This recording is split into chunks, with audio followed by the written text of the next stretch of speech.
The 139th Division withstood their attack and tossed multiple counterattacks, driving the Japanese 10 kilometers outside the mouth of the pass by the 22nd. On the 23rd, the Japanese 6th Division and the 33rd Mixed Brigade arrived in the area north of Shifangkou and Lungkou, adding their weight to the attack. On the 27th, Muto ordered an all-out offensive against each entrance of the Great Wall, then for the forces to cross the Great Wall to attack the Liaodong area.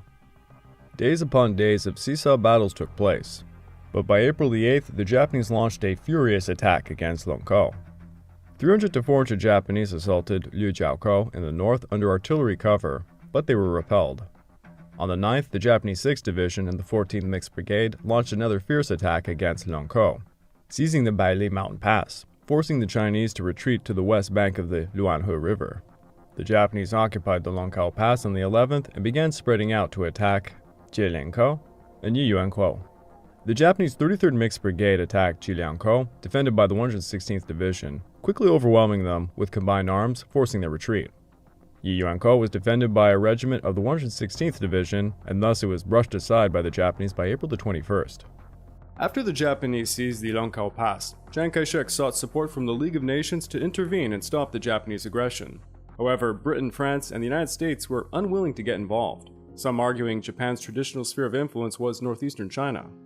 The British and American navies began landing at Tangshan and Qinghongdao in eastern Hubei province to evacuate their citizens in the area. Although Japan had walked out on the League of Nations, she did not want any conflict with Western powers like Britain or the United States. Thus, on April the 19th, Emperor Hirohito urged the military to stop the attack upon Liaodong.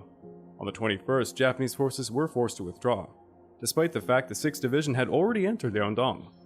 By the end of April, the Chinese wrestled Liaodong back from the Japanese. The situation was extremely dire for China, yet the Japanese were also in a sticky situation of their own. They had walked down the League of Nations, effectively isolating themselves from the other international powers. Emperor Hirohito had forbade going past the Great Wall, and he was now furiously demanding they stop and conclude the operation.